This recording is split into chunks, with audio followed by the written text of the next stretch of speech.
Haha! You've run out of time, Kerniko. Hello, and welcome back to Reaper Pro Tips with me, your host, Anne, and Disembodied Hands, Quindy, Justin, and John. All those people. Yeah, every day. How are you guys? Kerniko, you're out of time.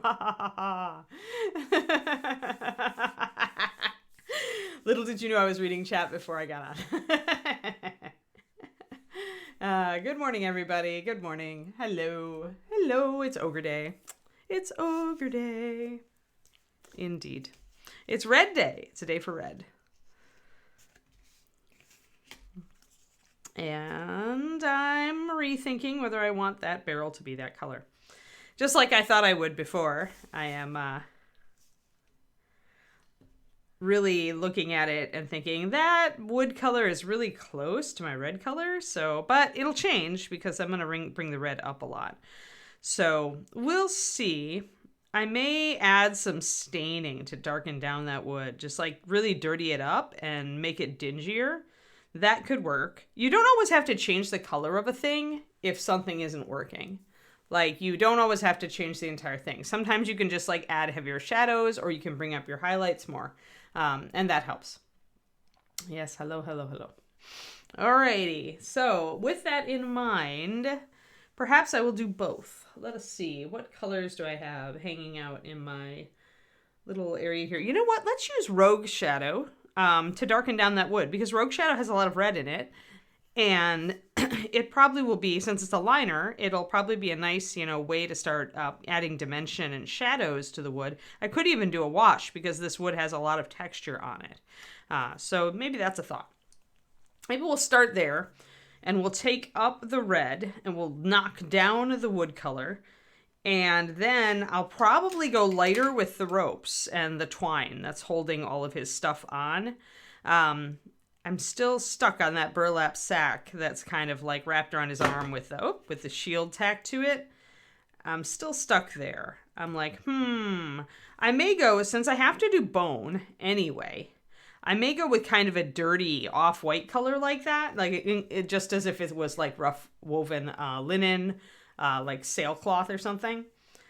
I might go that way. It's also kind of up near his face, so a lighter color would be okay. It wouldn't distract. So that's Anne Clan.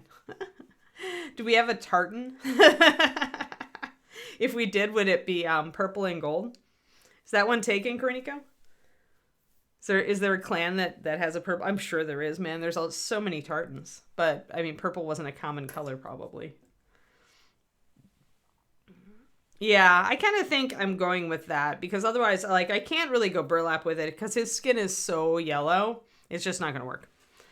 In my opinion. In my color opinion. Whatever that's worth these days. I think that's the way it's going to go. All right. So if I'm going that way, then I want to grab probably some creamy ivory, base coat that sucker, and do the same wash over it that I'm doing over the wood, or mix a little bit of my Rogue Shadow into my creamy ivory to get kind of an off-white dirty color. Maybe I'll do that. There's a tartan for everything. Yeah, but I could go black with the third color. On that purple and gold. David's would be red and teal and black, maybe. Maybe I should go purple, gold, and cream.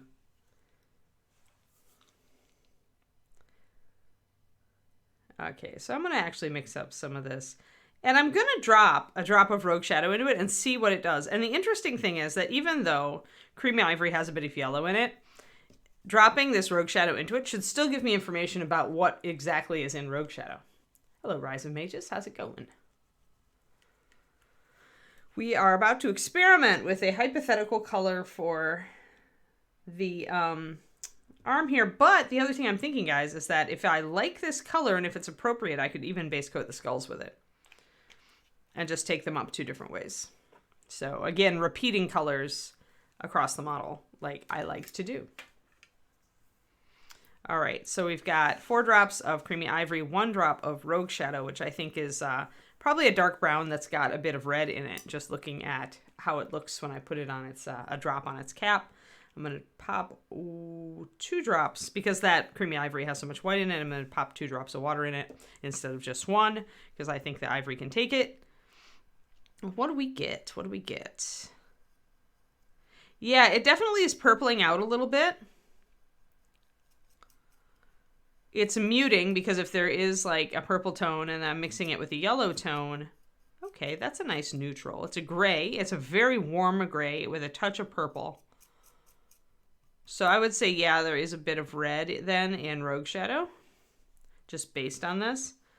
And I think the question is, it's got to be, it can't be too muted or too grayed out or it will clash with everything else. So I'm going to pop another, I think I'm going to grab actually a desert color. I think I'm going to grab Desert Sand and shift it a little warmer. Because everything on this model is pretty warm. Even the blue is warm. So I'm going to pop a couple drops of Desert Sand in here.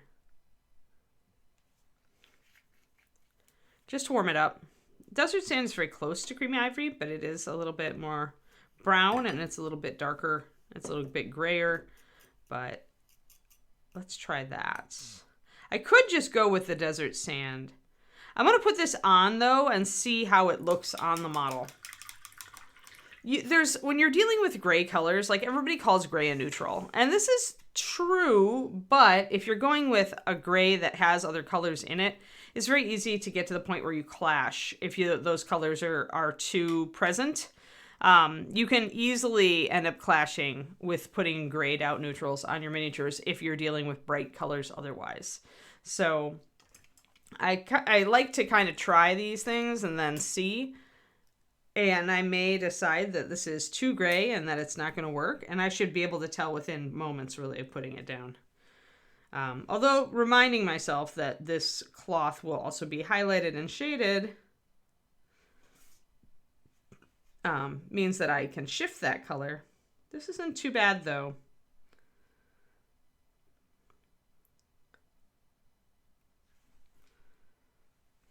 The gray isn't reading strongly. It's a very light color. You can see it, kind of an off. It does look like kind of an undyed linen color. Maybe a little more gray than that, but it's close. Definitely too clean at this point for being on an ogre, so we will have to take some browns and dirty it up, but that's okay. We were planning to do that anyway. Yeah, I think this might work. That might work. It's an interesting color. And I might be able to also make the ropes that color on his ankle. We'll see. Like it's not like a perfect color for this, but it's not a bad color either. I could have gone straight up with Desert Sand. But that would have brought me closer to his skin tone, and that's where I think we would clash. I think this gets away with not clashing because it's so pale. You figured it out. I knew it. Gretna Gold. And Ancient Urquhart. So David's more ancient than me, huh? That's funny.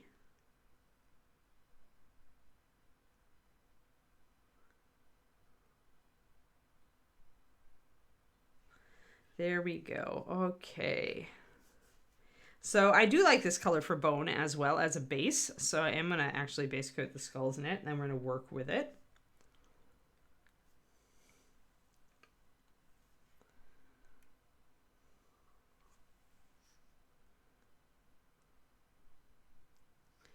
And we will be introducing a lot of shadows. I just tend to start, and it varies actually how I start. I used to start my bone really dark. Like, I liked the way that my friend Jennifer Haley did it, where she would start with a very, very dark brown or brown black and bring it up, but leave a lot of shadow. And I've realized that although I like that treatment, I also like to maybe retain a bit of my lights early on in the process.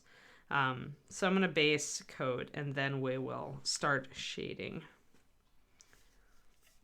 And since these skulls are so close to the barrel that I was going to shade with this anyway, it works pretty well.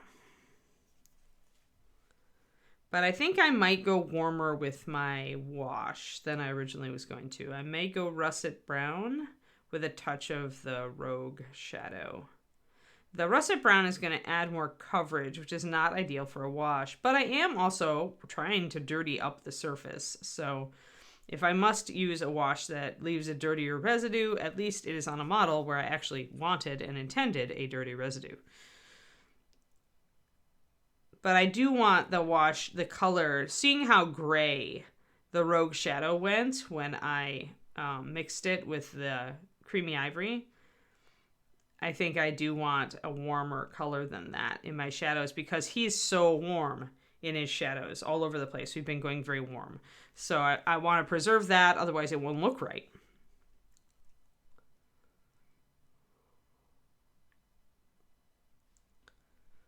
Lots of little skulls.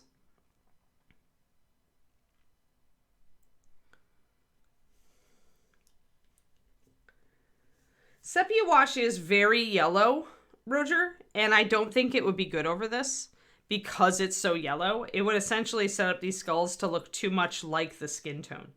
Now, you could use sepia wash to shade this yellow skin tone. It would work, but I think it would be...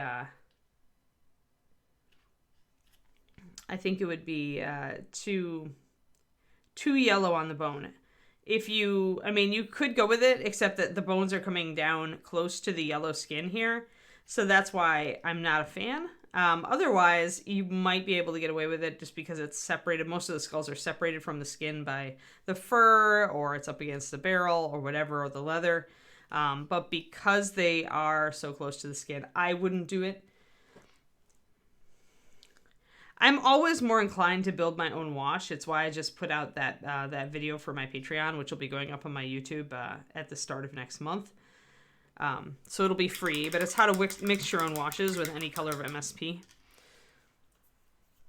And I always do that these days. Like, if I'm going to do a wash, which is in itself fairly rare, I'm going to fine tune that wash. I'm going to actually make it the color I need it to be.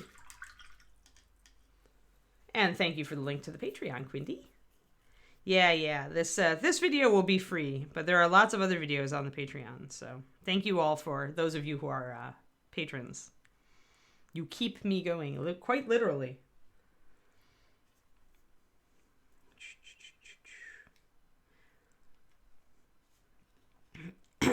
And you know what? I totally forgot to line under that foot. So I'm going to get some of this Rogue shadow mixed up anyway so that I can use it as a quick liner to fix that shadow I missed. I also need to line around all these little like ties that are all over this leather if I don't want to make them all the same color, which I probably don't, it being an ogre.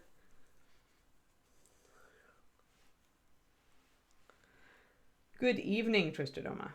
Or morning, yes. I know a lot of people are in the evening. I probably should make a note of the tartans that Pernico looked up for David and I, because then I can send him a picture. He's out of town right now skiing. So we've got Gretna Gold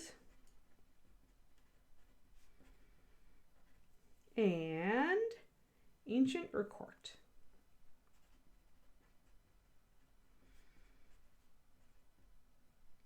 I gotta spell it right. There we go. Tartans.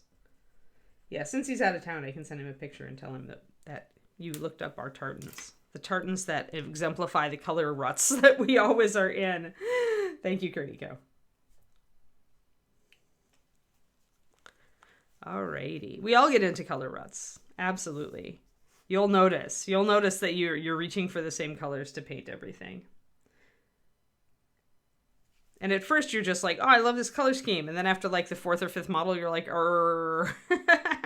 this again. All right, so I'm going to do a 4 or 5 to 1 on this because I think Rogue Shadow isn't quite as strong as Brown Liner, which will arguably make it a better wash. Urquhart? Okay, cool.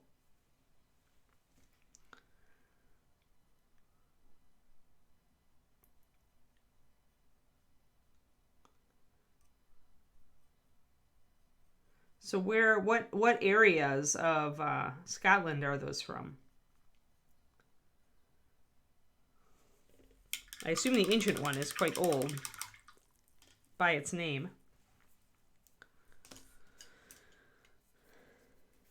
I am going to, let's see, I didn't line underneath here either. You can see that that just kind of doesn't have a shadow there. I did shade up above. So I need to get the down unders here. I missed them. Adding the line is going to help my shading.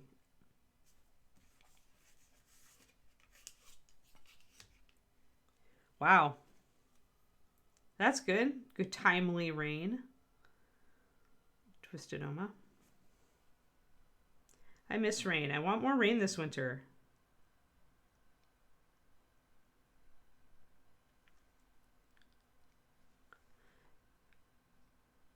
Like, we had a good, almost a week of it, but then everything has been dry.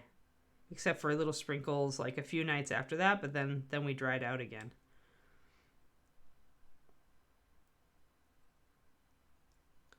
All right, so while I'm here, going to add a bit more shading to these straps, meaning I'm going to line around them. I'm probably going to go lighter brown with these because the red is based so dark and I want contrast. Contrast is king. So if you want these details to stand out, you got to go for contrast. Oh, okay. So that's no fair. David gets like the cool Loch Ness monster tartan. I'm a big Nessie fan. Actually, I have a shirt with Nessie on it. With the slogan being, the important thing is that I believe in myself. It's actually the shirt I was planning to wear today too, so that's ironic.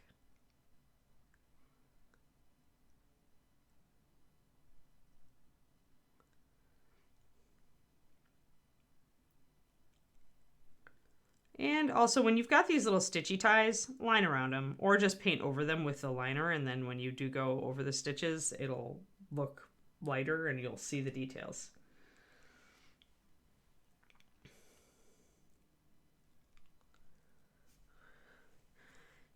Yeah, winter rain is not my favorite, but it's the only time we get rain, so if I'm gonna have the awesome sound of raindrops on my new roof, then you know, I have to have it in the winter because we just don't get any precipitation in the summer months or the other months. So it's winter or nothing here in the South Bay as far as rain goes. Actually, I that is a little bit of a fib. Like, we do get some in the springtime, early spring, but then once you get mid-spring and on, like when I moved to California, I moved in the beginning of April. And I remember the day that we drove up to come to my new home was the last day of rain, like for an entire year almost. Like all the rest of the year, and I don't think it rained again until January. So yeah, we do not get much here. All right, so we've got some nice lining now all around those details. Remember that also I do this with studs. When you're doing studs, just paint the entire stud over in a dark color. Then when you go over it with metallic or NMM color, you just leave a little bit of that dark outline around the outside of the stud, and it looks like you lined it painstakingly, when actually all you did was paint over the darn thing.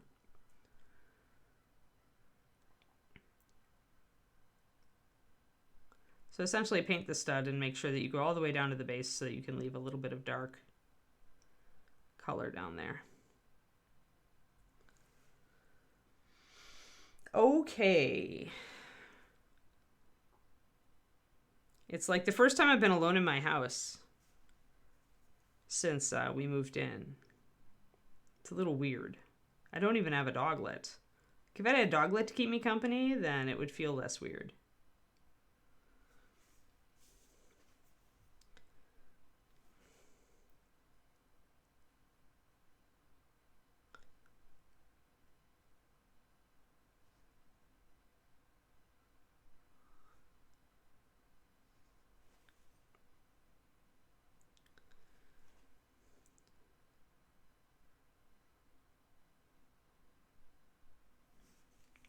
There we go. So just blocking in all these little guys. Oof. Yikes, 12 hours. Yeah, I bet. I remember storms like that when I lived in Wisconsin,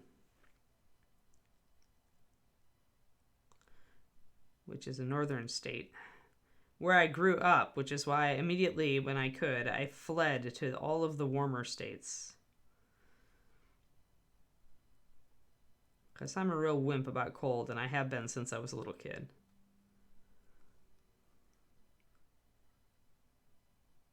Alrighty. Well, that looks much nicer.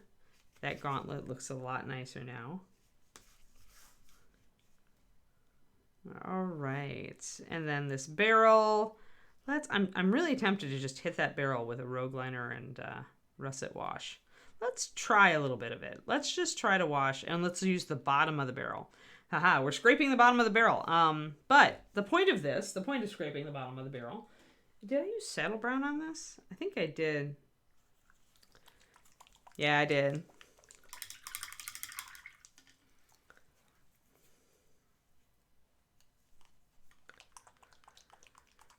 So I'm going to get some of my base color out just to touch up that bottom. But yes, we're scraping the bottom of the barrel, and we're washing specifically the bottom of the barrel because then we can test it out on a place nobody's going to look. So if we don't like our wash, we can change it and try something else. I used to also always test stuff like this like on the feet of a model. Like if I was putting a wash over the ogre, I would do it on his feet because they'd be quick to paint over if it didn't work. So there we go. Touched up those little scrapey bits. I'll let those dry while I mix up my new wash.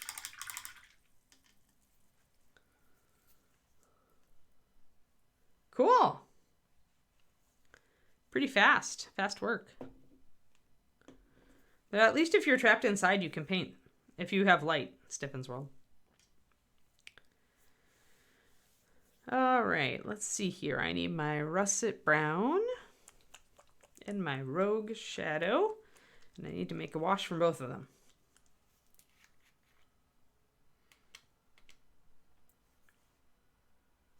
Oh, dropped a little bit of...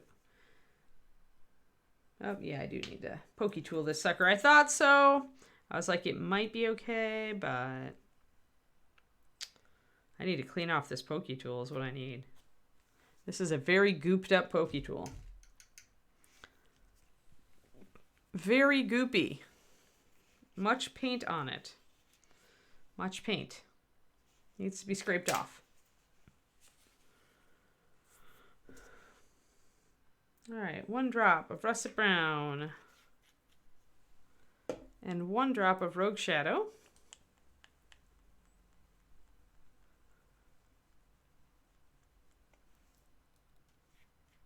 I don't remember what I said because I'm always stream of consciousness when I'm here on the stream. Oh, I think I said that since you were stuck inside, at least you could paint, as long as you had light. All right, so the colors that we're using are quite different.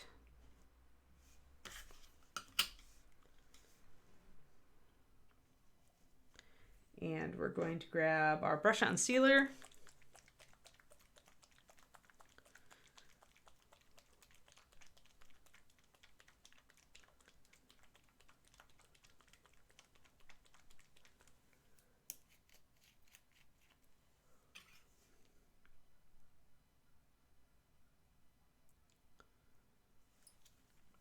I'm going to make quite a bit of wash since I'm using 2 drops of paint. That means adding more sealer and more, there we go.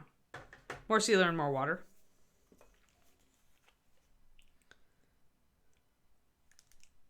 Let me go with 3.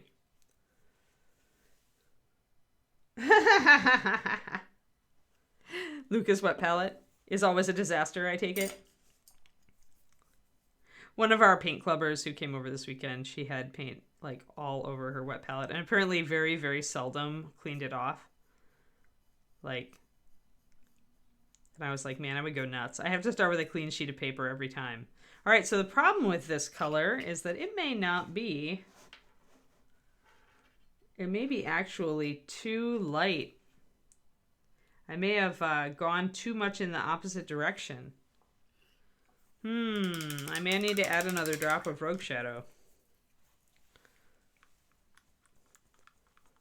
It's achieving sentience.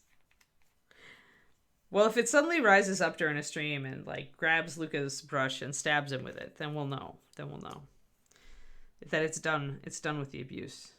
All right, so I added one more drop of Rogue Shadow. I gambled on this color not being very opaque, but this is normal. This is a higher paint load than I would normally use on a wash. So I'm gonna try this 2 places. I did manage to warm it up with the russet though, so we'll see. I'm going to try this 2 places. I'm going to try it on the bottom of the barrel, and I'm going to try it on some of the skulls, because those places are not as important.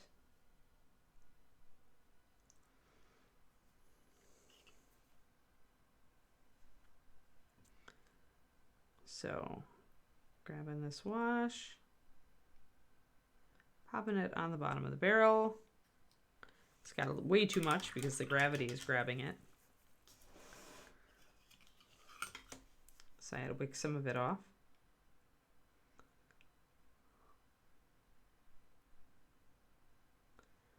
And I'll see if I like that color once it dries. I may like it. Skulls. I'm going to go all over these skulls. Skulls are something where I'm not afraid to just hit it with a totally huge wash, because I can always re-highlight. And I like the dirty look. This is a good color for bone, actually. And this is a really good dirty wash for it, too. And since I like it, I'm going to keep going with it over here on the other bones. Even if I don't keep this for the wood, I do like it for the skulls.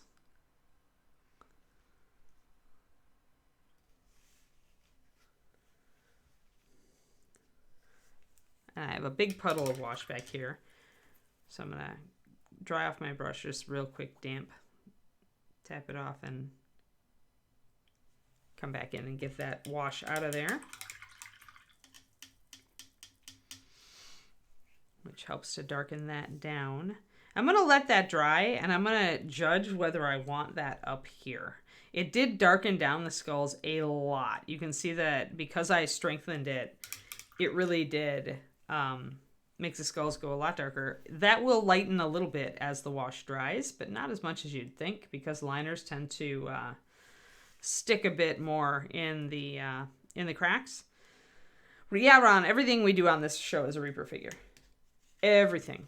The only show that I do that is not Reaper is when I do my Saturday stream for Paint Club. That I work on usually everything but Reaper, because I usually work on bigger models. So this is Ogre Guard. This is the metal version, but if you look up Ogre Guard, you can find him in bones. It's just like when I went to buy him, he was out of stock in bones, so I ended up getting the metal. And the metal's a big chunk. It's heavy.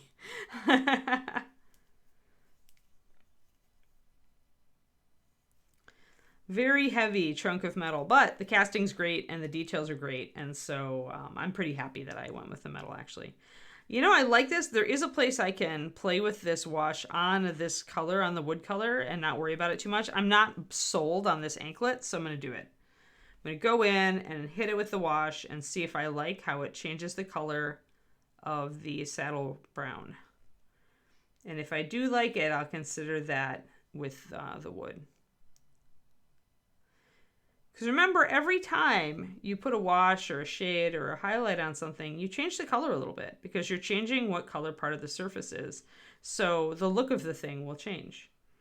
And it's never like... I mean, yeah, you can definitely push it in a way that you don't like it, and then you have to adjust. But in general, it's almost always comebackable, unless you just decide you absolutely hate the color in general. Like, there are times, I can't remember the last time it happened, because I've gotten a lot better. But there are times where I went with a color, thought, oh, that's just a little off, and I hit it with a wash and it went even worse, and I just went, it's done, and just repainted the whole thing. So that happens, and like, it's not a fail, it's just a learning opportunity, so.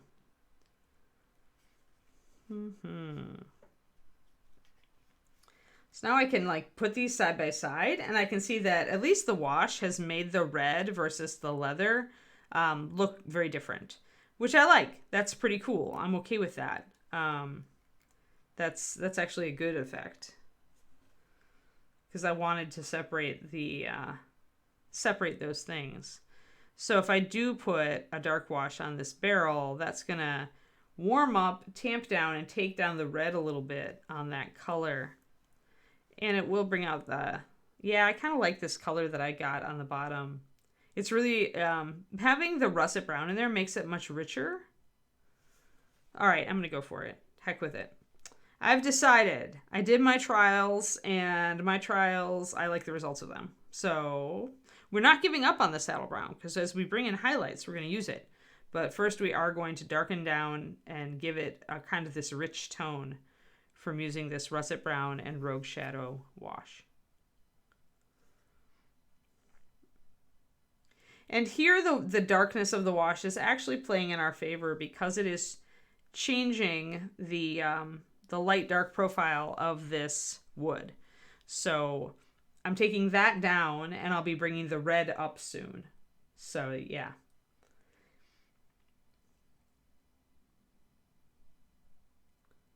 Hello, Cat Cosplay. Nice to meet you. I'm Anne. This is Reaper Miniatures morning stream. We do this every day of the week. I am putting a quick wash over the wood areas because I thought they were too close to the red, which I'm going to be highlighting shortly. So I am putzing around with that very quickly. And then we're going to get to highlighting all this red leather and, well, it's mostly leather. I'm going to treat that as kind of crinkled leather, and that's leather, and these are leather straps. So yeah, mostly leather. Yeah, the back of the shield I went as if it were leather colored also, although more of a kind of scaly, pebbly hide texture.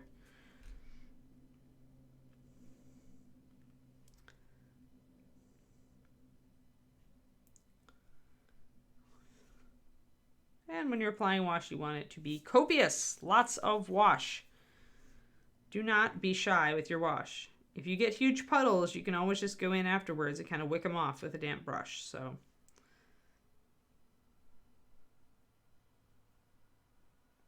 and by damp brush, I mean I rinse it out and get the paint off of it, and then I dry it off briefly on a paper towel or a cloth. And then once most of the moisture is out of it, I go back and use it to kind of slurp off excess paint.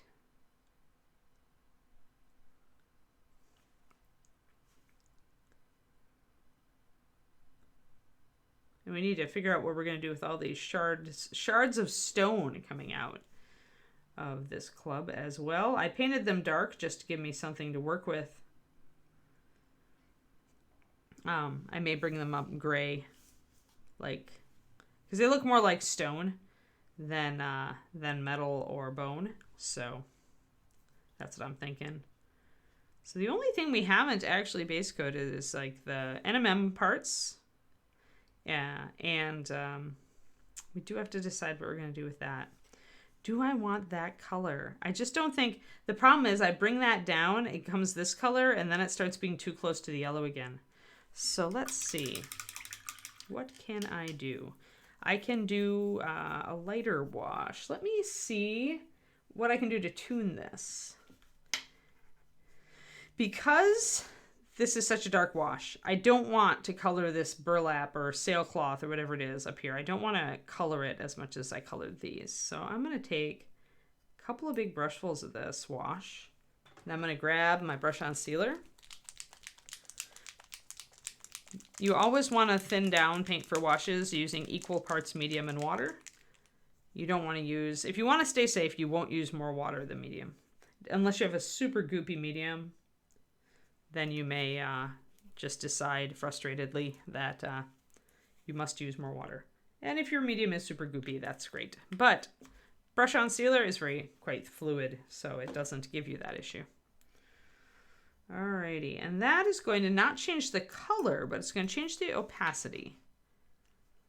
So this is very dirty and quite strong still, and it's sticking to the sides here. This is a lot more translucent. You can see how much stronger this is on the side of the palette than this. I added 1 drop of water and 2 drops of brush on sealer to 2 big brushfuls of this wash, and I got much more subtle an effect. And so what I'm going to do is I'm going to try this on the bottom of this sailcloth.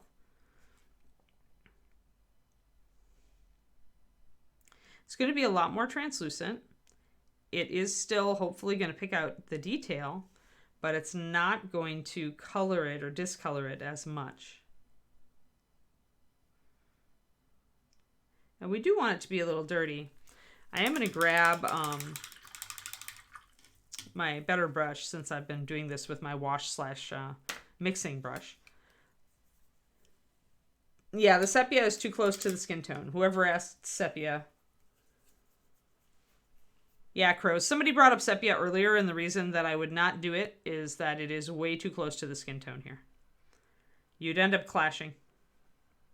Now I can use my very stronger wash to outline these ropes.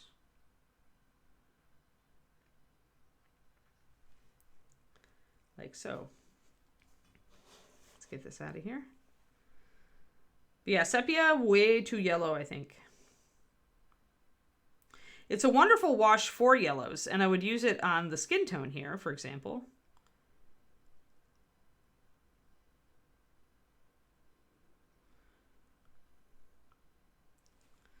But I feel it would be too close to the skin tone, especially for something that's right on next to the skin tone.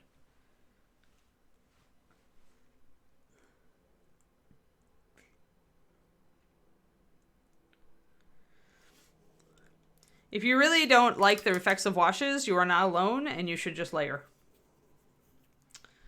Like, it is absolutely cool to not like washes. I don't remember, there was somebody, I think it was a paint clubber, who I ran into, and she was like, I try washes over and over. My husband said I should try washes. He says they work really well. I try them, and I just hate the look. And I'm like, well, just layer then. She's like, oh, I can do that?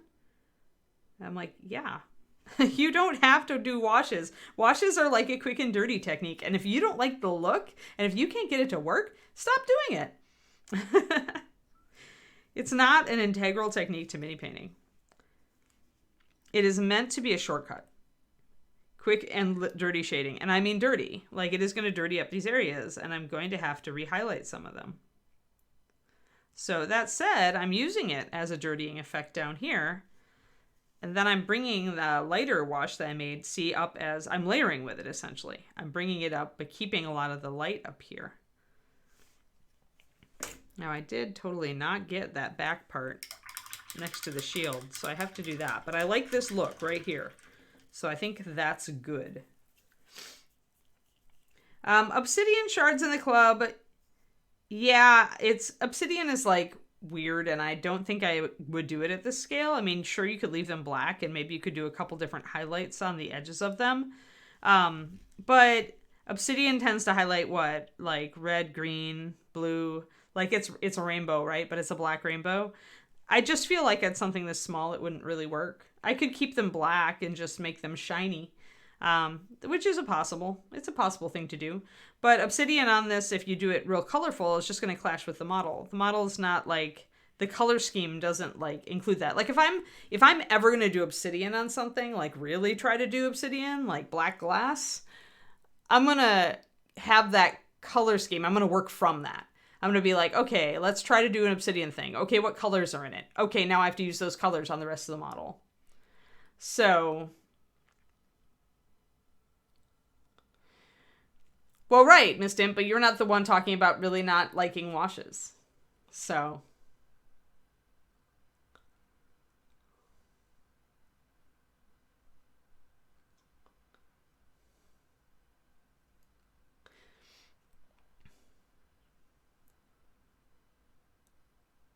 yeah, I think so too, Twisted Dome. And also, there's no point then for these, like, well, there are ones that are kind of broken off, so you could do that. But there's really, like, they just seem to be, they don't quite seem shard-like enough, like, for obsidian. I don't know. There are several that you could say were just broken off. They're shorter and nubbier. But I think I might more want to use the blue kind of tone and make them stony. But jury's still out. Yeah. The gem dragon in obsidian would be cool. You'd end up making most of it black and having its shards be more rainbowy, probably. Alright. Now it's good that I still have my rogue liner and mixed up here for lining, because I see that some of the ropes here are a little indistinct, so I'm going to line them and bring them more into play.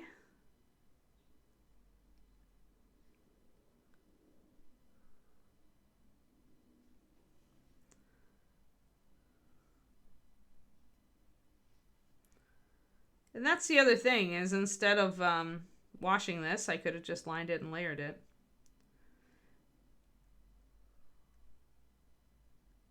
But I kind of wanted the dirty look. See, on this model, I want the dirty look.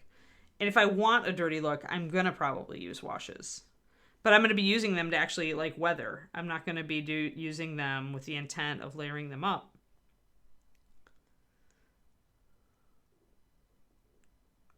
I'm going to be trying to use them because I want the dirty.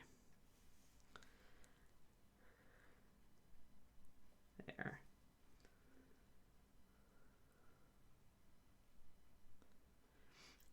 Understand that these are so small, guys, that other than, you have to, okay, so what you have to choose at this scale. If you try to do something specific, like a smoke crystal or an obsidian or any particular stone that has a pattern more than a color, you're going to get into trouble. You're going to try it, it's going to look weird, and you're going to have to explain it to everybody because nobody's going to get it. Because they're so small. You have two choices here. Is it opaque or is it transparent? You can paint it as a transparent stone, and you could aim then for the smoky quartz effect by making it gray. Or you can make it like regular stone and just make it opaque and not do the transparent effect. The only question here is light passing through this material or isn't it? So trying to, like, you could do maybe, like I said, you could do it like amethyst, you could do smoky quartz. You'd essentially just be painting them the same way, it's just a different color. But don't try to get too elaborate with your effects and any colors that you want to add or suggest, because it's so small. A lot of that kind of thing works much better on bigger models where you have the room to suggest, like, the smokiness on a big crystal, right?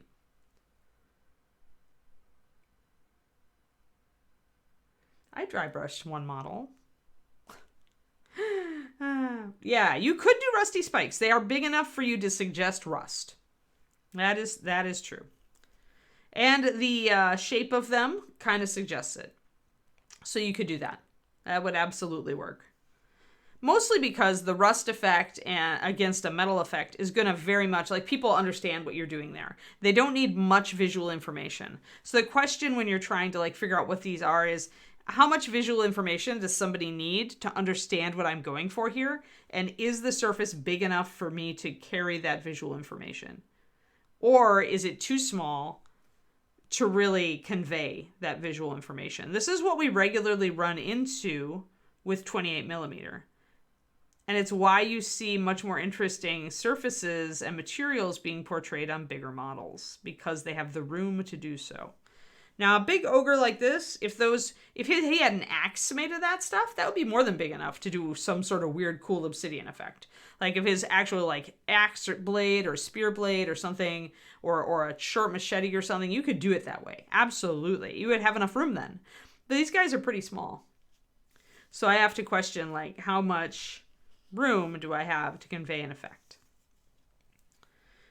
Because if I'm going to try, like, to convey a complex effect on something, guys, I want to have a chance of it actually working. That's the thing. You're going to put all that work in, and then it's going to be like, oh, I should have just painted it gray and edged it, you know, that kind of thing. That kind of let down after you've struggled with it for a couple hours and you hate it. You got to guard yourself against that. So knowing what battles to take on in the first place with 28 millimeter is part of the challenge. Like, I just did a series on my Patreon on 28 millimeter textures and what you can do on a 28 millimeter model. And you can do a lot. But there are also definitely things you not can't, but would be very challenged to do and pull off. I'll never say you can't do it. Maybe you could. But I look at that and I'm like, not worth it. mostly what I'm looking at with those shards is how can I color these to draw attention up here? Because this is the active part of the model up here. And it's got cool details, and I want to bring those out. So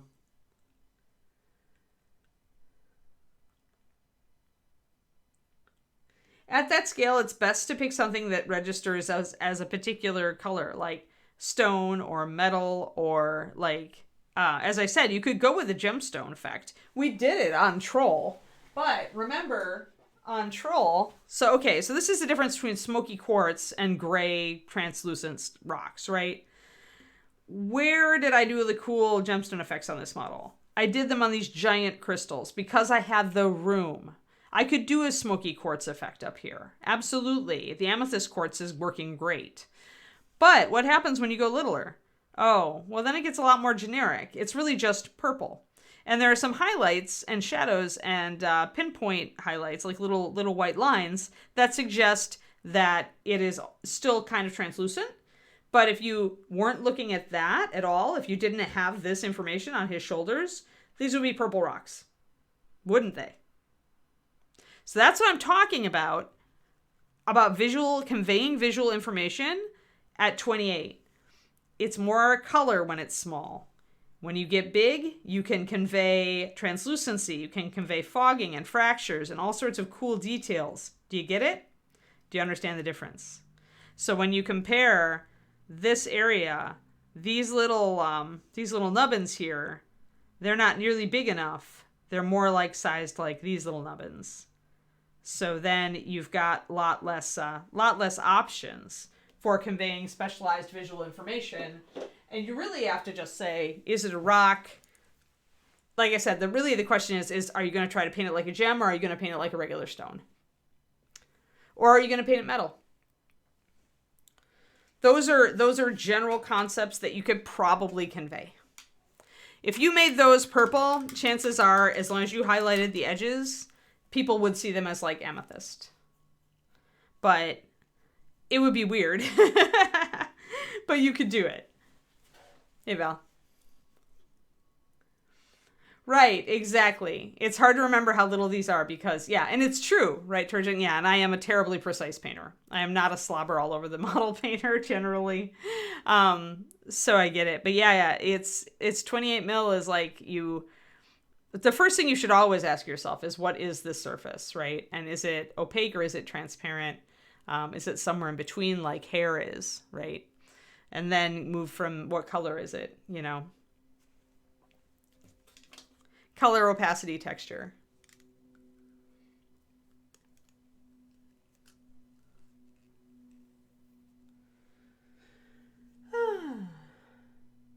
Search Reaper website for the larger minis. There are several. There are giants and all sorts of stuff around.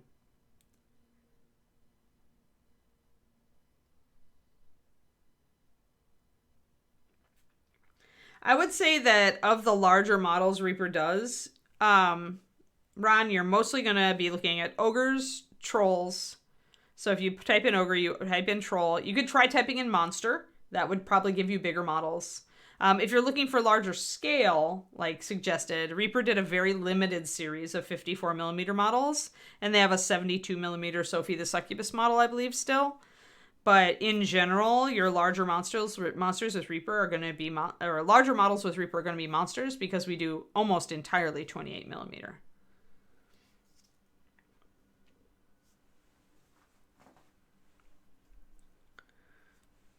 But yeah, so you're talking dragons, you're talking ogres, trolls, giants. We do a lot of really cool giants. So if you want bigger, you might look at those. They're really cool. We have a really cool giant range. All right, where am I? Oh yeah, I was touching up everything and making sure washes worked and talking about stuff and shards and things. And my washes have dried. Yay! All right, let's do some red. We've done enough brown for today. Brown is boring. I feel like it's not where I want to be today. I would rather look at red.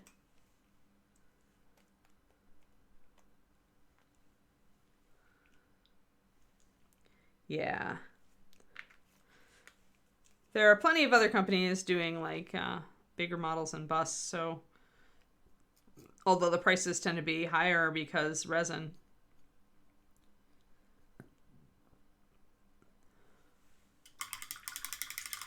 Nice thing about Reaper is even if you're painting 28 mil, you're still like you have lots of options for lower priced models.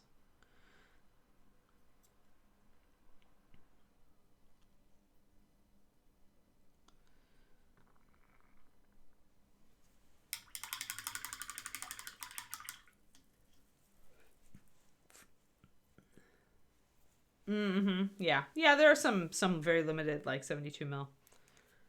Just a couple. Just a couple. Because every once in a while Reaper does them. But it's a question what's going to happen to that if we move more away from metal, more toward the plastic, you know. All right, let us see here. I want that red, and I was working with Asmodeus and orange brown. Orange brown. Where is my Asmodeus? Normally it's hiding in plain sight. There it is. I believe I just ordered like 2 or 3 more bottles of this color. Yeah, Asmodeus. All right, so I'm going to do a base puddle as Asmodeus, and then I'm going to do an orangey brown version with 1 drop of this and 3 drops of orange brown. So I want highlights. And I'm probably actually going to bring this up more with a skin tone on some of this, as if it's kind of rubbing off the edges and going back to a real leather color, which would normally be a yellowy tan. Oh, orange brown says, I have clogged, foolish mortal. And Pokey Tools to the rescue.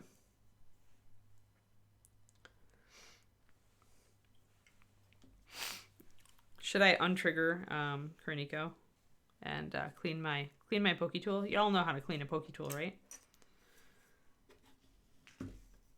You take your knife, and you know your Pokey Tool is pretty dire if you have trouble getting it to start.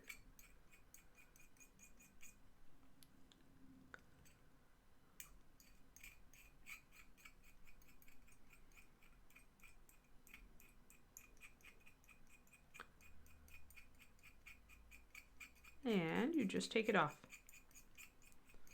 This takes a little bit.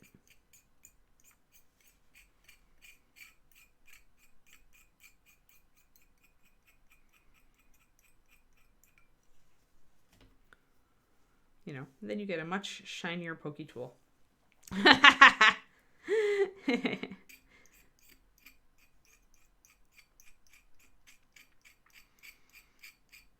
Kurniko's much happier. I prefer my Pokey Tools to stay shiny as well. I don't like them to get that gooky. This one in my office tends to get the gookiest because I'm moving faster on stream. I usually don't want to stop and clean it thoroughly. So sometimes I'll just rinse it in the water and just kind of like, you know, be okay with that. You can see all the little bits coming off of it. But it is good to clean it every once in a while because as paint builds up on it, it does become wider. So the hole it's going to punch into your bottle is bigger. And you don't always want that. You don't necessarily want a huge break in the aperture. It just means that more air can get in. So that's why I try to keep them relatively clean. There we go. Should be good. Yeah, I just don't do as thorough a job of that, Val, here on my stream because I'm usually moving faster. My other Pokey Tools are actually pristine, but the one that I use in here on the stream tends to get pretty darn gunked up. And once it starts, I just don't care anymore. So then I'm not doing as good of a job. But you can see I had quite a bit of paint on that.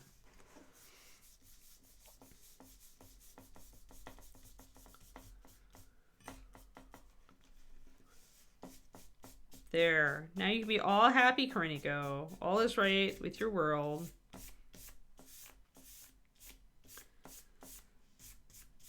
Gosh knows I wouldn't want to be like Luca, that guy.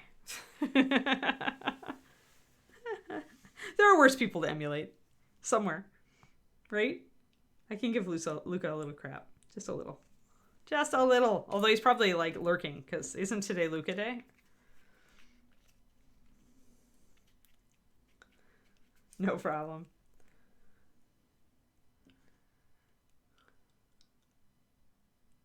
Tomorrow is Luca Day.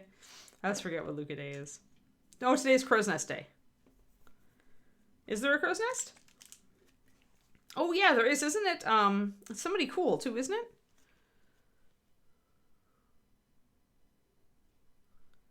Don't we have a cool crow's nest today? There is a crow's nest. Quinty's gonna hold off. She's gonna hold us in suspense. I'm gonna mix up my Asmodeus red and my mixture of Asmodeus and orange brown, and I'm probably gonna get. I could go up with a skin tone, or I could go up with a like leather brown or color like leather brown. But I think I'm gonna go up with this orange first. So red's pretty strong, and it can overpower orange very easily. So I did really a 3-to-1, more with the orange brown, and less with the actual Asmodeus. So one Asmodeus to 3 orange brown, and this is still pretty close if you look at them. It's not that much lighter. So I think I actually do want to add a lighter color to this, and I might use a skin tone, and I might use a leather. Let's see what I've got. Leather brown is not much lighter than what I've got there.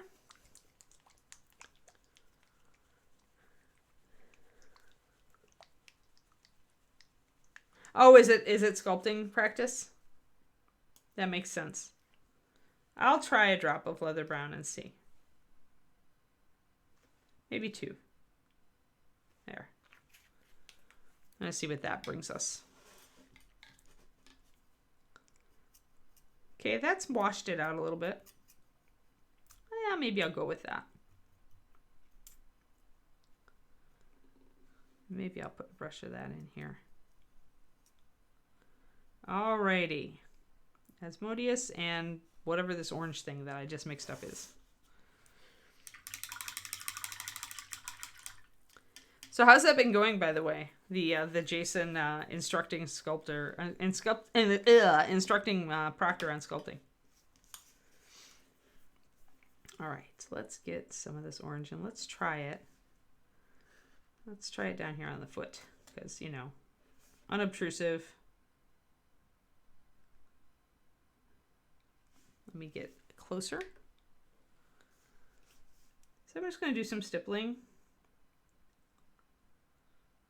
I don't want a really smooth blend here, but I want to bring up these areas a little.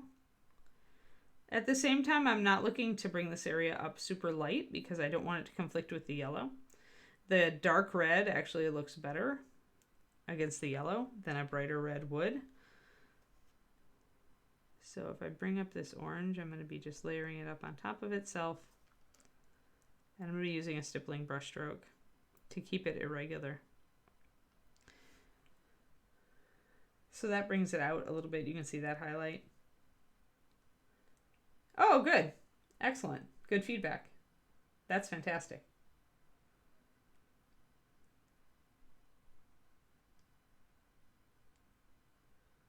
I always liked nuts and shredded coconut, if you like coconut twisted oma.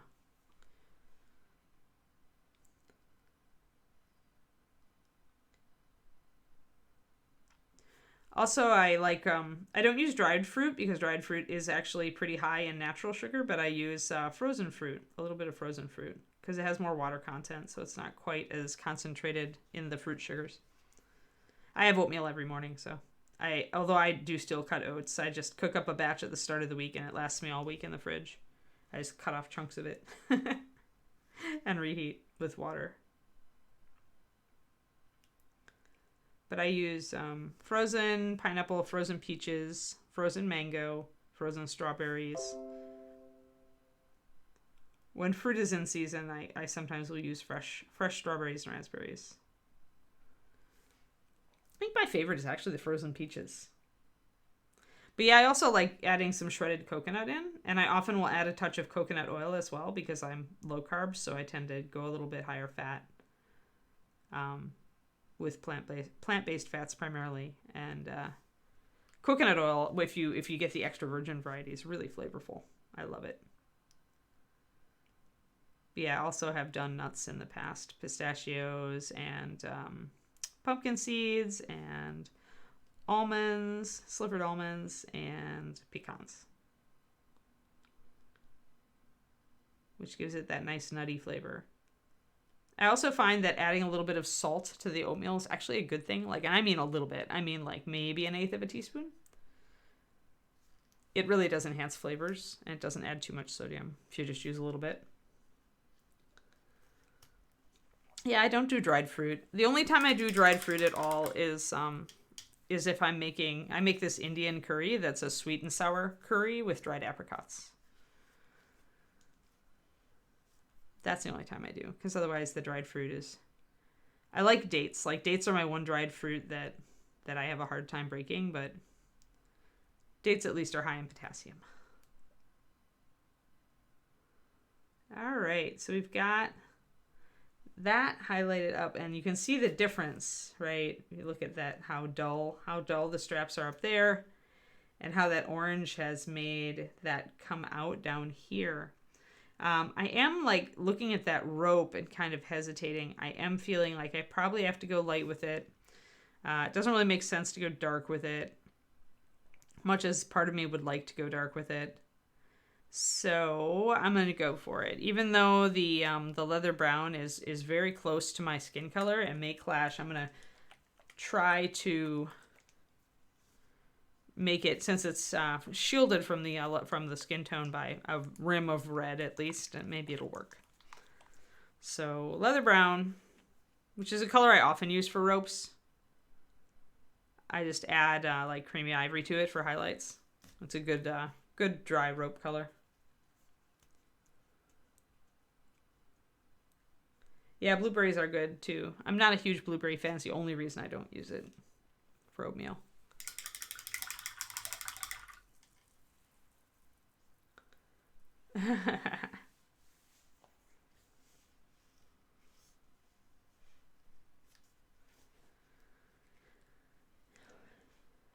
But yeah, if you have the sugars in the dried fruit, then adding a little salt actually helps to bring out that sweetness, weirdly, without adding more sugar, I have found. Like, I definitely know when I try my oatmeal and I have forgotten to add my little tiny touch of salt.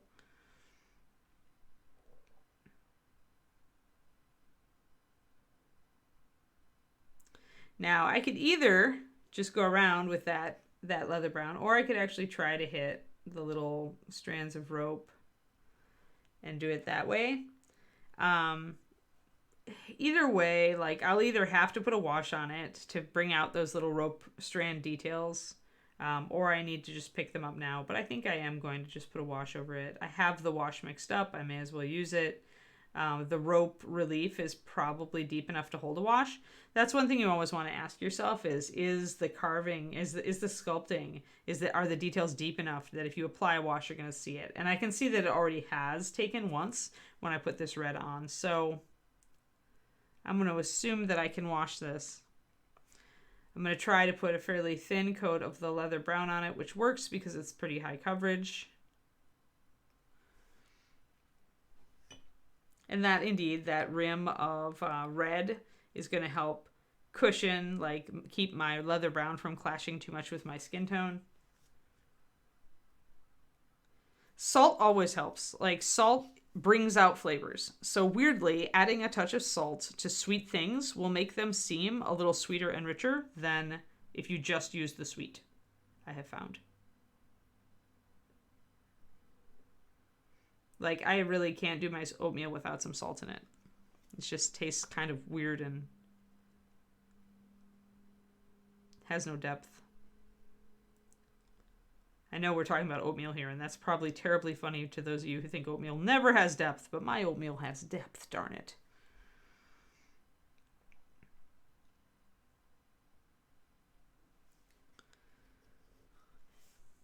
But I have to do my oatmeal every morning because it's fiber. I put my fiber powder in it. There's really no other good way to take that, and I have to have it.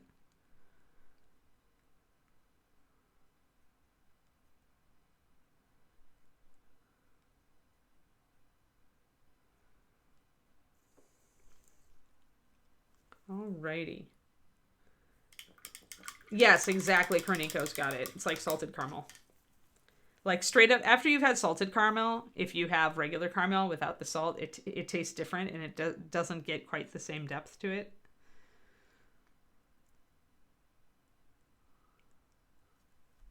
But I do like, I do tend to like that kind of salty and sweet combo. So if you really hate it, then probably you wouldn't get as much mileage out of it. But still adding a tiny bit of salt to where you can't really taste it, but it still enhances the flavors. I would recommend.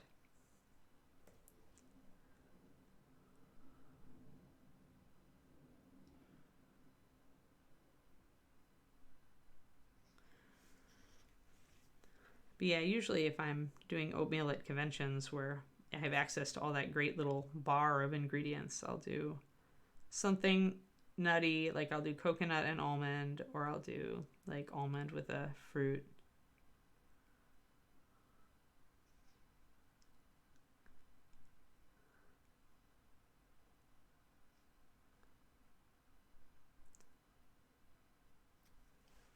All right, so we're getting that rope really etched in. It looks good. It's high contrast. If I zoom out, I can see it, which is great. That means we've got adequate contrast. You know you don't have good contrast. If you do something like this, you zoom out and you really can't see it. Yep, no problem, crows. Have a good day. Oh no, Shadow Raven. And salted chocolate too is like that, right? The salt brings out the flavors of the chocolate. Some people don't like it though, so fair enough. But give it a try.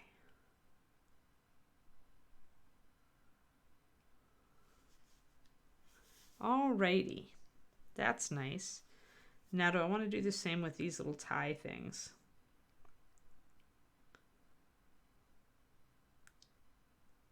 Since I brought down the leather color, and I could certainly darken it more, I'm going to experiment and do these little tie things real quick. These kind of little details are the things where you're just like, really? Must I? I mean, they're nice little details, but when you get to it, you're just like, arg, I would rather be painting the weapon, or I'd rather be painting the skin, or I'd rather be doing something other than putting little tiny ties on leather foot wrappings.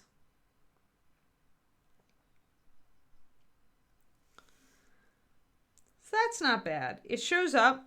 It doesn't show up as much as the red because the brown is just not as dark as the red. But it does bring the detail out slightly. So I say win. I say win. We'll do a quick tracery of that.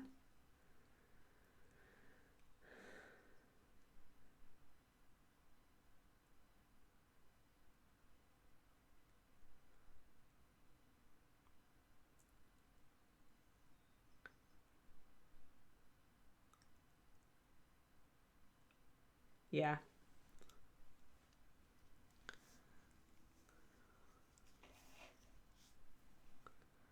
I do like sweeter oatmeal. I will say it. Here in America, oatmeal is almost always sweet, but like things like grits are savory.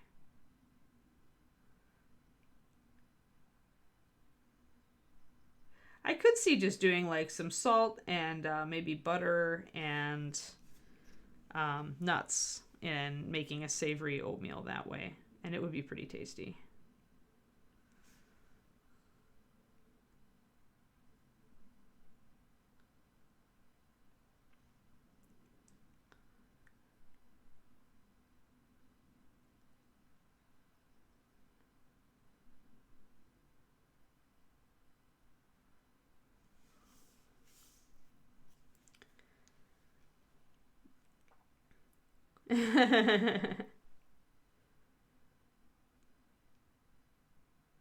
What?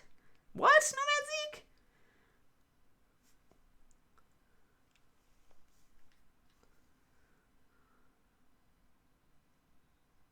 Well, I guess you have room for a bone 6 then, don't you?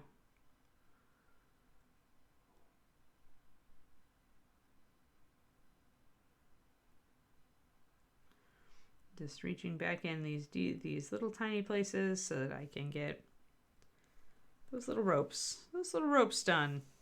There we go. Got our little ropes done. Excellent. Now I have to question if I'm going to do the same thing up here or if I'm going to go dark with these straps. Might go dark in those, just for fun. All right, but we do like that highlight on the red, so let's bring it up onto the weapon.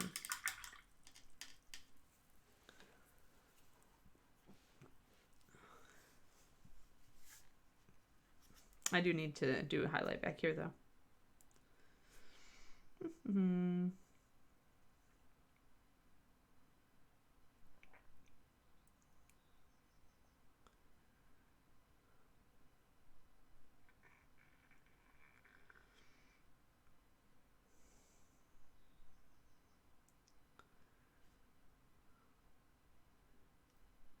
Just using a stippling stroke again, give it kind of a rough texture because I want it to be rough. I don't want it to be something an ogre wears on his ankle is not going to be smooth.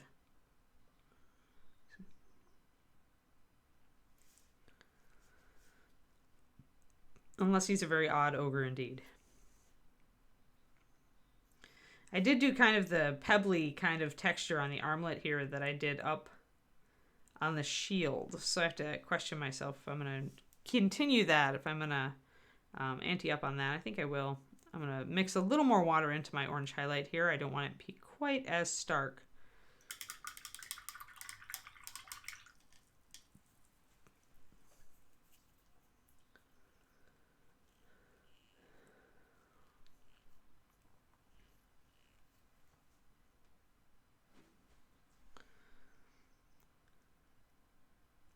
Oh, now we have sunshine outside. Yeah, I knew it wasn't. It was started out cloudy today, and I had hopes, but no rain. This is what happens in this area, though. You start out cloudy in the morning a lot, and then suddenly everything like opens up around 10:30, and it's a beautiful sunny day. We have a lot of, so you can see how that bringing up that texture makes that stand out. Let's get close. So I'm doing like kind of targeted stippling here.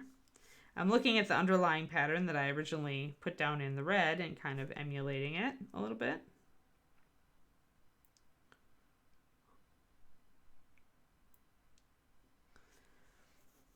Like so. It'll give it more of a leathery kind of texture.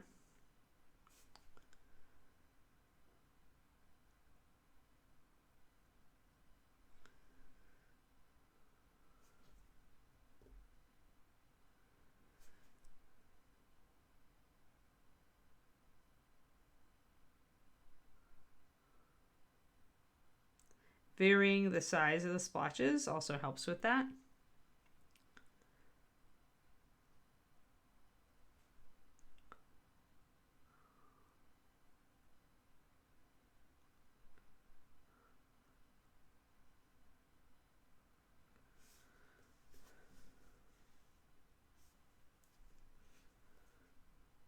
All right. Lost a bit of my red up here on the upper part of this.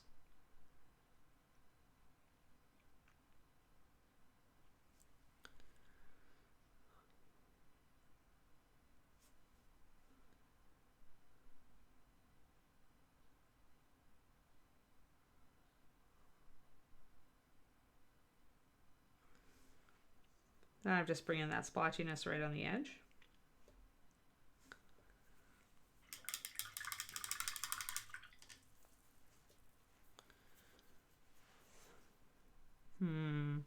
I am questioning my original call on doing these darker. Let's see. Come here, leather. Do I like it better if I put the leather brown over it?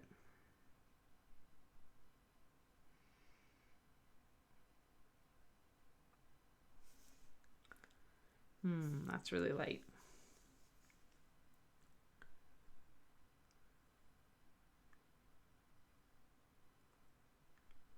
Can always cover this over with dark, so there's really no harm in testing it out and seeing what I like.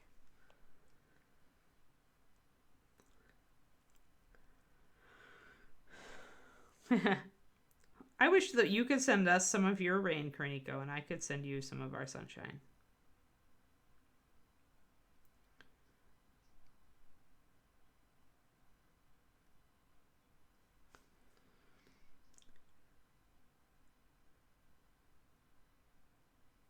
I never thought I would wish for like more like non-gorgeous weather, but I actually do wish for, I wish we got more rain.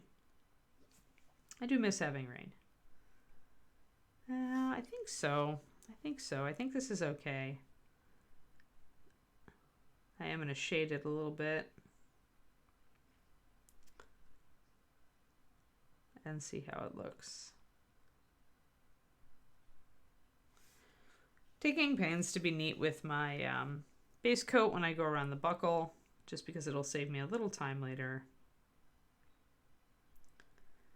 That is one thing. If you, like, you don't have to be super neat with your base coats. You can always touch up. But if you are super neat, it does save you time down the road, because you don't have to do those touch-ups. So if painting really neatly just takes you really long time, then just don't do it and just touch up.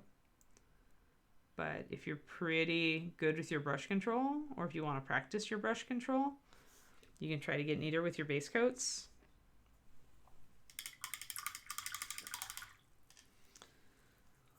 I'm sure there's a happy medium somewhere. I know, Texas gets a fair amount of rain, and it still gets a lot of sunshine and heat. Like, I liked the weather in Texas. So I'm using my wash here, guys, just to kind of add a shadow in here. Just like I did up on the canvas. I'm using like the lighter version of my wash where the leather's in the light. Speaking of which, I need to put that up here.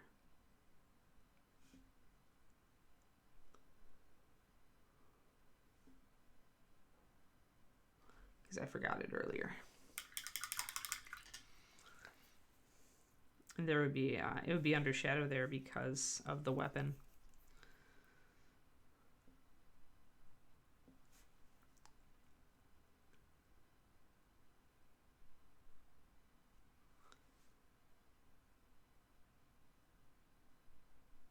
There. All right. So we've got that. You can see how that little tiny bit of wash like helps bring out the texture.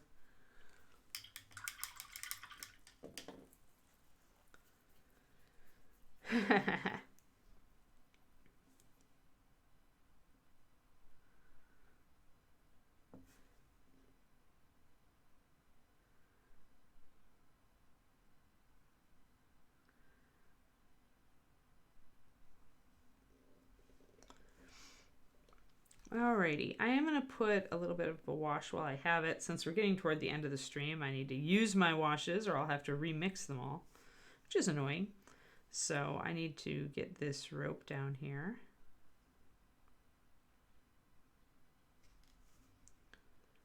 I'm using the heavier of the two washes here because I want it to pool in those little tiny rope recesses down there to bring out the texture. So I am going with my darker wash.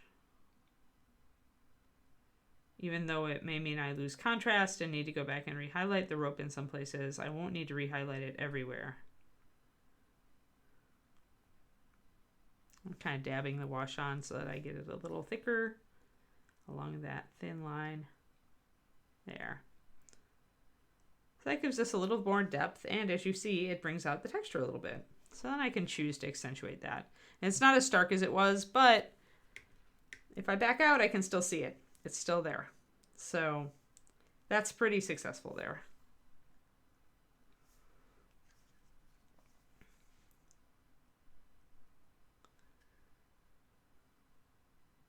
Won't necessarily do it over here though, because it's so close already to the color of the surrounding leather that I'll probably just highlight it. I'll take the leather darker and the rope lighter to bring more contrast here.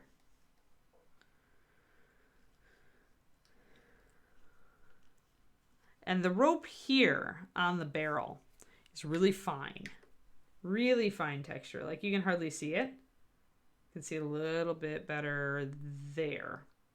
But it's really, really fine. And that means that I probably will not just paint that light. there on that rope, I will take like my leather brown and I will do like tiny little dabs and take a little bit more paint off my brush. So I will instead do things like this. I'll start there. Ooh, it's so hard to see that texture. I can see it on the camera and I can't see it. There we go.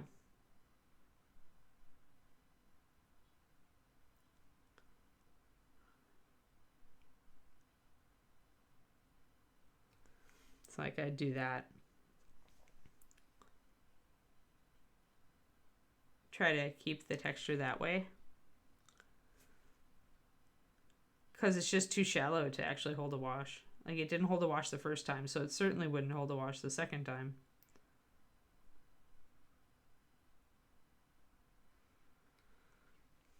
But I can suggest texture that way.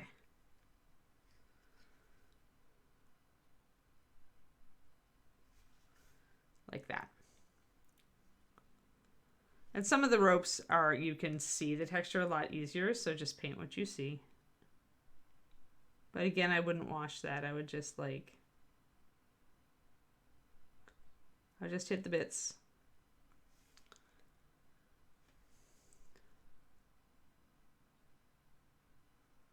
Especially on an ogre, this is just like a small detail. You want to have something there, but you don't need to be perfect about it. It's a tiny part of the overall model. Nobody's gonna like be staring at your tiny little ropes. Most likely they're going to be looking at the general picture of the model instead. So, yeah, I was just thinking, it's been so long since I've had dog costs. A whole year since Kiri left us. More than a year now. Almost 13 months. Actually, exactly 13 months.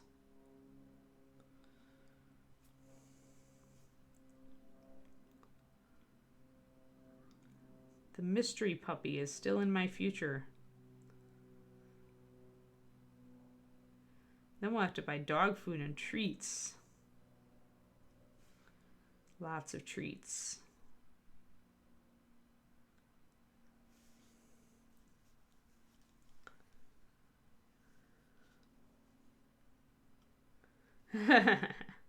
That's funny, Bane. Yeah, I haven't done the belt buckle yet. I haven't done any of the metal. Kind of concentrating on the leather right now. We're just doing the red and the brown and beige and the ropes and stuff.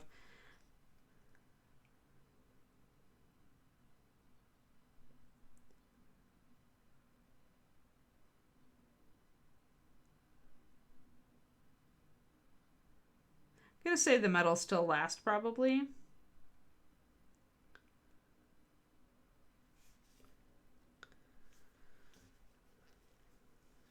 There's another buckle back here, so again, I'm going to be pretty precise in picking out the details.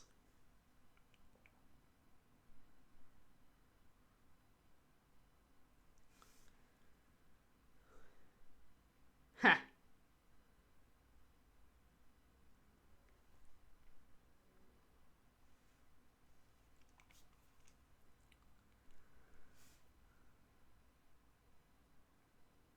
Yeah, I haven't done a lot else on the face for a while. I'm trying to get like other stuff kind of up to where I want it. I'm trying actually to paint the boring parts. Because once you get all the boring parts taken care of and you only have fun parts left, that's when you can have a good time. So, that's what I'm trying to do. Concentrate on the fun parts.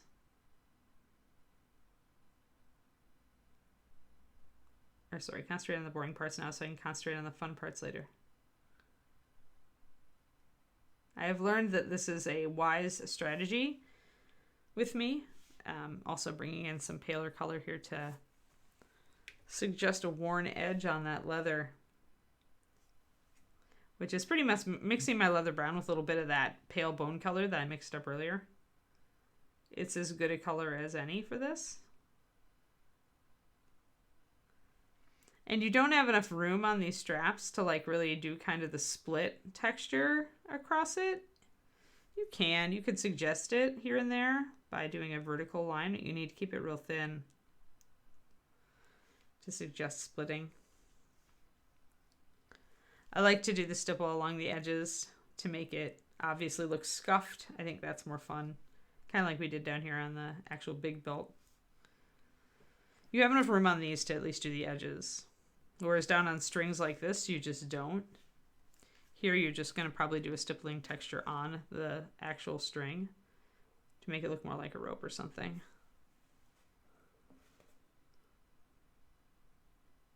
Like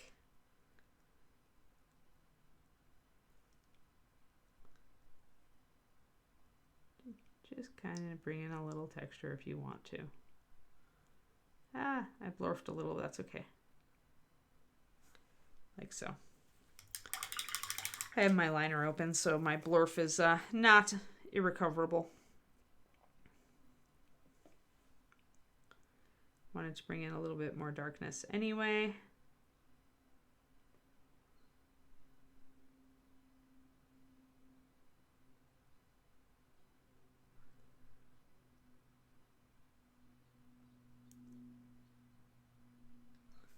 So bring in a little bit more dark and those ropes start to really come out.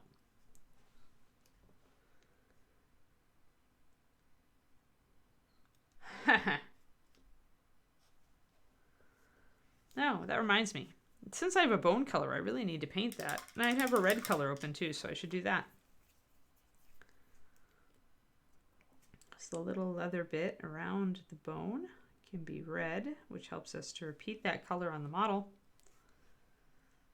We're going to use our Asmodeus red for that. And then the bone can get painted in with the bone color that we used for this and for the base for the skulls.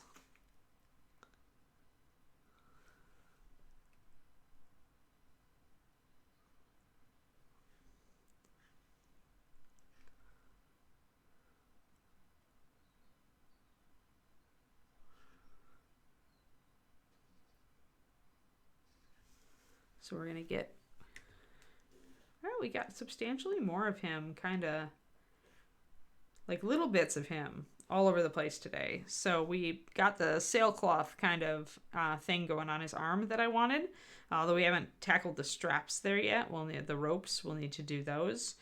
We played a bit with the ropes here. We got washes onto the wood color and darkened them, and also onto the anklet leather.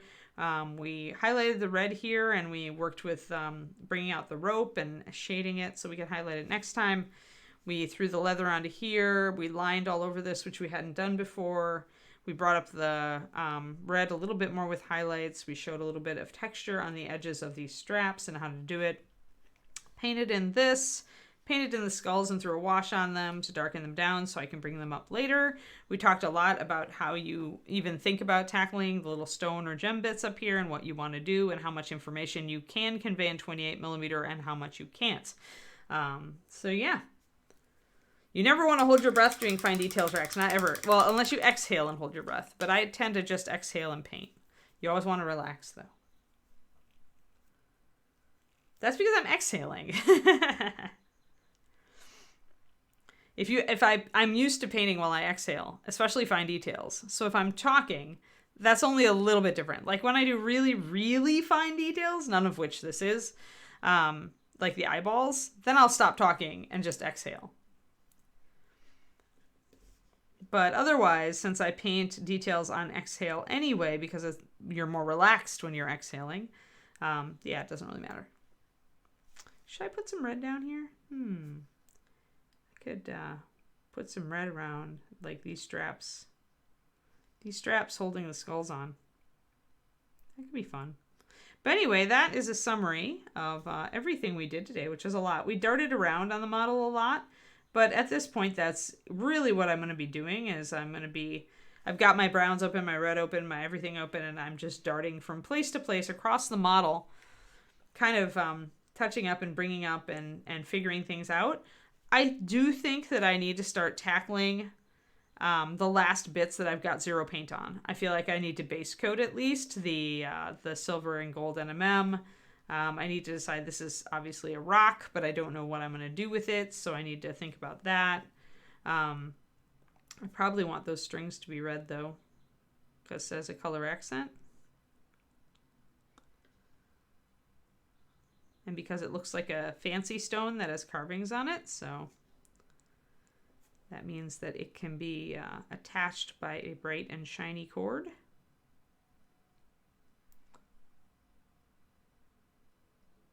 Very fancy rock. So yeah, so we'll do red there. So that's, those little touches of red help to draw the model together. They tie the red here to the red here to the red here to the red there and there. Repeating colors around the model always is a good idea. It helps the viewer's eye travel around the model, makes the model look pretty cool, just in general. And yeah, I think that that's about it for today. I'm not going to do any other things here. And we have gone to about 10 after, which is where I like to be.